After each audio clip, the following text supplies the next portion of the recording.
Olá pessoal, eu sou a professora Bianca, aqui do Colégio Francisco de Assis, e a gente vai ter um momento agora para poder falar de biologia, né? A gente infelizmente tem passado por tempos muito difíceis nessas últimas semanas por conta do coronavírus, e aqui é uma forma que a gente achou de nossos estudos não pararem, porque a gente tem que parar o vírus, mas não o conhecimento.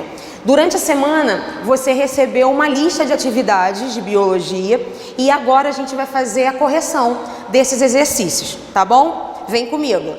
A questão número 1 é sobre o grupo de poríferos, o nosso primeiro grupo de metazoários, tá ok? E diz assim: os seres vivos, incluindo o filo porífera, eles não apresentam tecidos ou órgãos definidos, mas possuem células que realizam diversas funções relacionadas à sua sobrevivência no ambiente aquático. Com relação aos coanócitos, células que compõem o corpo dos poríferos, é correto afirmar que a gente não pode esquecer que os poríferos, por eles serem o primeiro grupo de animais, né, são animais aquáticos, eles são chamados de animais filtradores. Não animais que filtram a água para tirar delas impureza, mas eles filtram a água para tirar delas o seu alimento. Então eu tenho células bem específicas que compõem a estrutura do corpo desse animal que vão fazer essa função.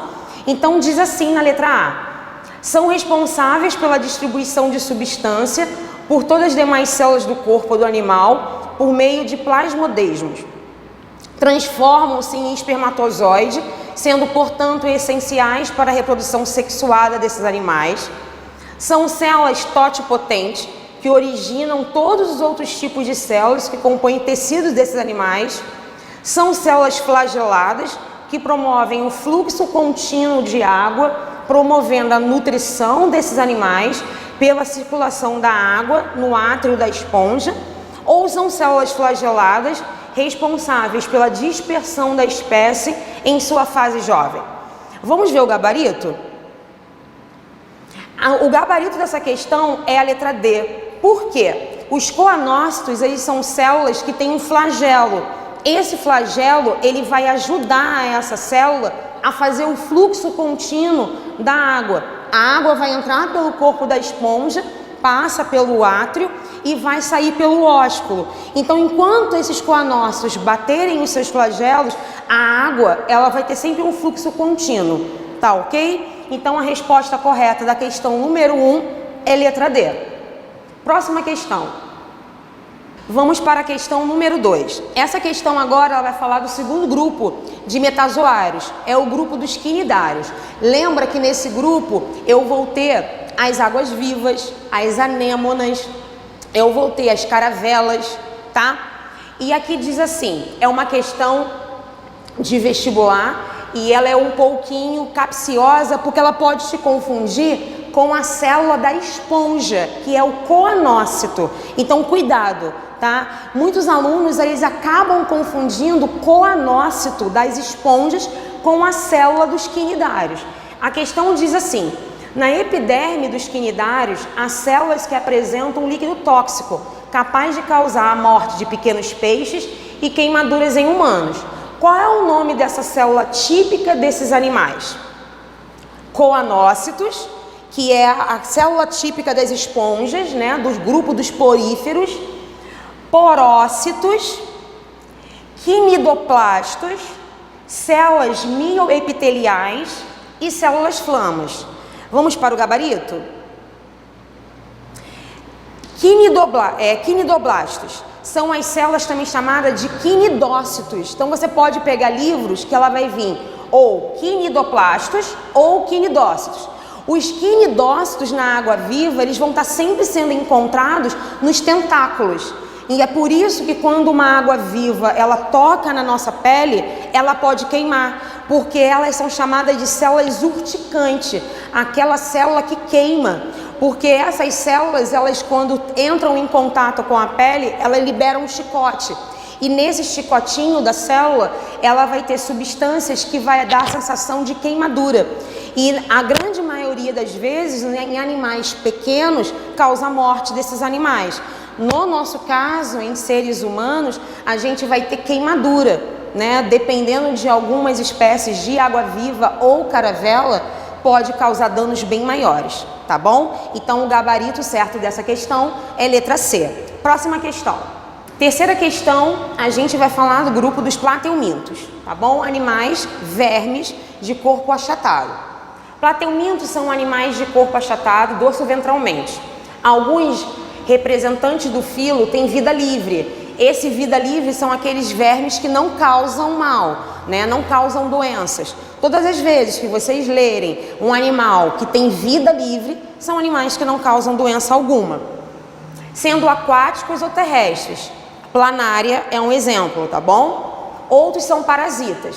Nesses indivíduos faltam os sistemas respiratório, número 2, digestório, número 3, circulatório, 4, excretor e número 5, o nervoso.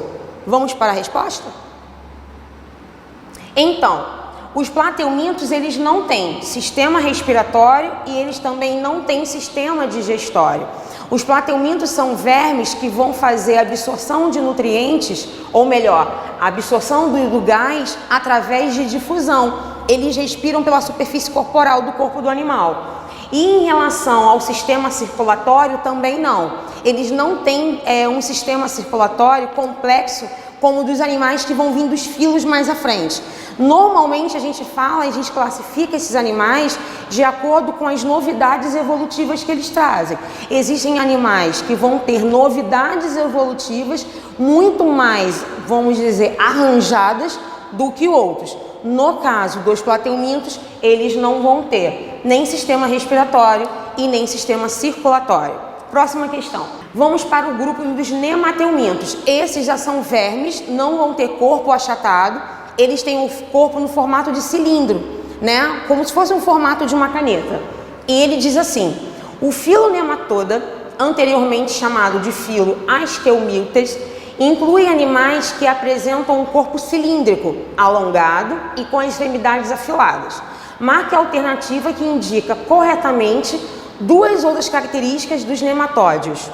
Então, quando a gente fala do grupo dos nematódios, ele é grupo, lembra que eu disse, em relação a novidades evolutivas.